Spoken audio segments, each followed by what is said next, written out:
welcome back to my channel. Today I wanted to show you guys how to make Gulab Jamun. Now, Gulab Jamun is a traditional Indian sweet, but it's also made in Trinidad and Guyana. And if you're from Trinidad, you might know this as Rasgulla. So if you guys want to see how I make my Gulab Jamun, go ahead and watch the rest of this video.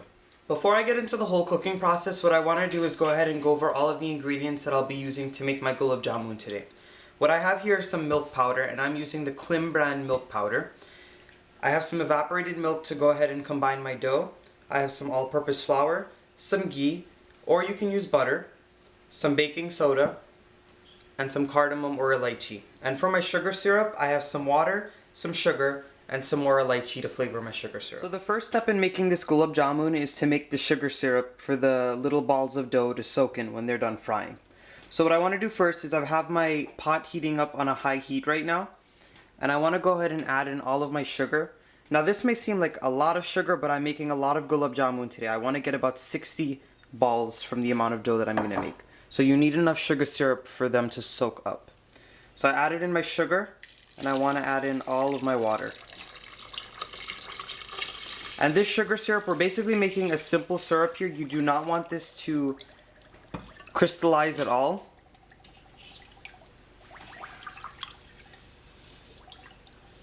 And you want to give this a stir and let it all dissolve. I also want to mention that I'm going to add in a few drops of lemon juice, so this way it'll prevent the sugar syrup from crystallizing when it sits and when everything's done. So I'm going to go ahead and add in my lemon juice, and then I'll come back and show you guys what I do next. At this point, I'm going to go ahead and add in my lemon juice. And I'm just adding in a little bit, and what this lemon juice is going to do is it's going to prevent my sugar syrup from getting crystallized once it's done boiling. So I'm going to leave it on a high heat and let it come up to a boil. And once it comes up to a boil, I'm going to go ahead and lower it to a medium-low heat and let it boil for about 8 to 10 minutes. Or actually simmer for about 8 to 10 minutes, or just until it starts to get a little bit thick. You do not want to overboil this, or else it's going to start to crystallize and get way too thick, and the Gulab Jamuns won't soak it up when they're done frying. So I'm going to let this happen over here, and then I'm going to show you guys the next. My sugar syrup has been boiling on a medium heat for about 15 minutes now. And what I want to do is go ahead and add in my cardamom. And I did not add it in at the beginning because when you boil cardamom or cook cardamom, the flavor tends to mellow out and you don't get that full cardamom flavor. So I went ahead and just added it in. And my sugar syrup has been boiling on a medium heat for exactly 15 minutes now. So I'm going to go ahead and cover it and move it off to the side so we can get started on making the actual Gulab Jamun balls. Now that my sugar syrup is done, I'm going to go ahead and start mixing my dough for my Gulab Jamun. So what I want to do first is go ahead and add in all of my dry ingredients into my milk powder. So I'm going to add in all of my elychee. I'm going to add in the baking soda. And I want to add in all of the all-purpose flour. Then what I'm going to do is I'm going to go ahead and give this a little mix, just so all of the dry ingredients can be properly combined. And then now what I'm going to do is I'm going to go ahead and add in all of my ghee. Now this ghee is going to keep the Gulab Jamuns very nice and soft and spongy inside. So I'm adding that in. And whatever extra is left on the sides, we're going to rub that on our hand to use to roll out the balls when we go to fry them. So once that part's done, you want to go ahead in with your hands and mix in that ghee. And you want to mix it in until it coats all of the milk powder and it's evenly distributed. You could use both hands if you'd like, but I'm just going to use my one hand so I could keep this hand free to pour my milk. This is not really a two-person job, but if you had help doing it, it would be a little easier, but it's definitely manageable to do by yourself. So I'm just going to finish working in my ghee, and then I'm going to show you guys the next step. Once all of your ghee is mixed into your milk powder mixture, you're going to notice that it turns very crumbly, and it's going to be almost wet. So what you want to do now is go ahead and start adding in your milk. Now a little word about the milk. You want to make sure that your milk is either at room temperature or it's warmed up just a little bit. You do not want it to be cold because if it's cold, the texture is not going to be right for the Gulab Jamun. So I'm adding in a little bit at a time, and I'm going to go ahead and mix. You do not want to add in all at once because if it ends up being too soft, then that could be bad. So you just want to keep mixing in a little bit of milk at a time. For this amount of milk powder, it should take the full can, but we'll see. So I'm going to finish mixing this in and then I'm going to show you guys what I do next.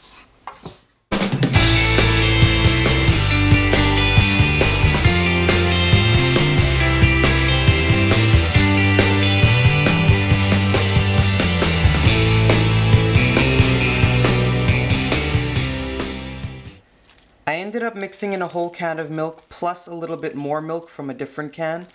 And this is because the milk powder could take it. It definitely depends on the brand of milk powder you use. So it's going to look very sticky to you. But the thing is with the milk powder is that it soaks up the liquid. So what I'm going to do here is, even though it's very tacky, I'm going to go ahead and leave it to sit for 5 minutes. And after 5 minutes, you're going to see that that milk powder will soak up all of that extra liquid. So you want to make sure that you mix it a little sticky, so this way when you're frying them, they don't dry out on you.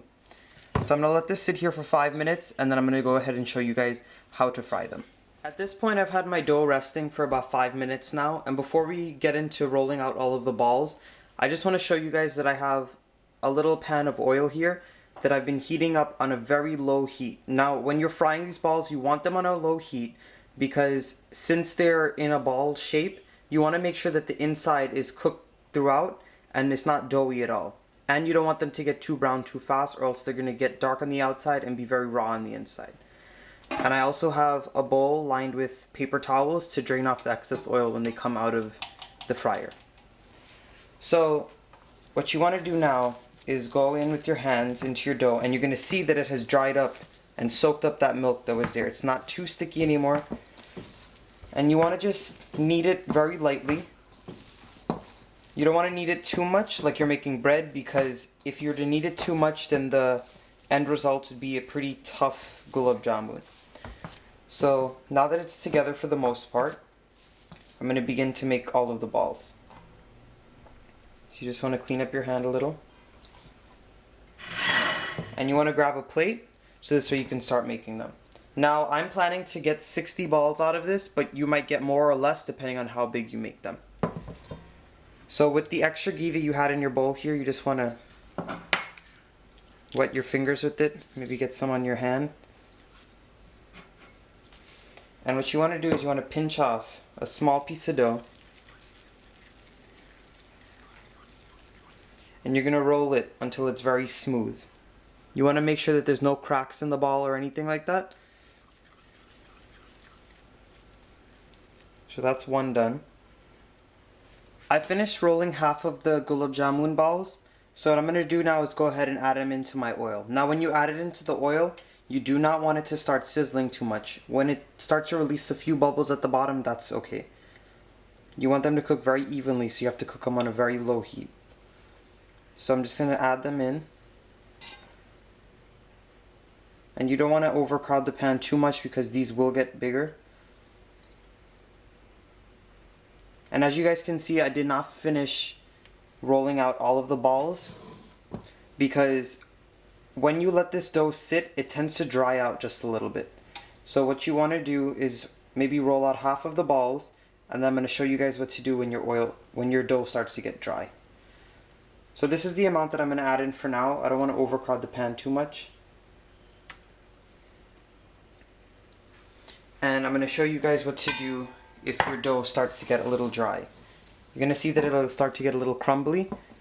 So what you want to do is add in just a few more tablespoons of the milk, and you want to work it in. This is going to ensure that the balls don't start to crack when you start to roll them out again.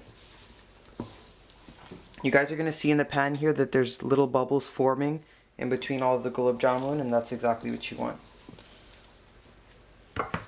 So now that I've mixed in that little bit of milk, I'm going to show you guys how they roll. You're going to see that they start to roll nice and smooth again with no cracks inside. So I'm going to finish rolling out all of the balls, and you want to just watch all of these gulab jamun. You want to make sure that they start to float after a while, and you want to just keep rolling them around with the spoon, and you're going to notice that they tend to roll around by themselves as the cooking process goes on. So I'm going to let them fry here. It'll probably take about 6 to 8 minutes for them to fry evenly, and then I'll show you guys what the next step is. It's been exactly 10 minutes now, and I'm going to go ahead and remove all of my gulab jamuns from the oil. And you're going to see that they achieved a very nice golden brown color all around.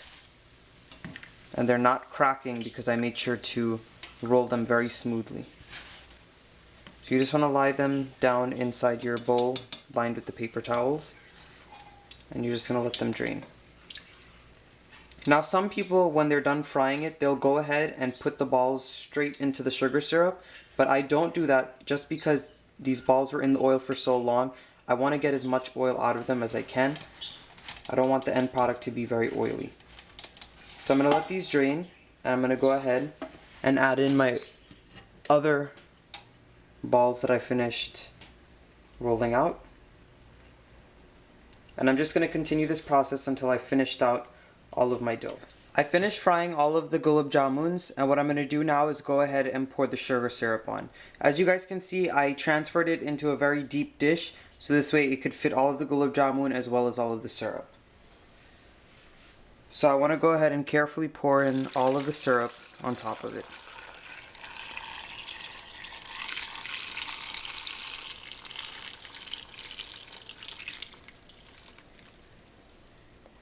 And what you want to do now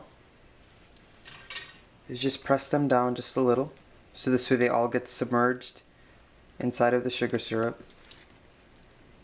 And what you want to do now is go ahead and leave them for about an hour, and they're going to go ahead and soak up all, well, not all of the liquid. They're going to soak up most of the liquid here.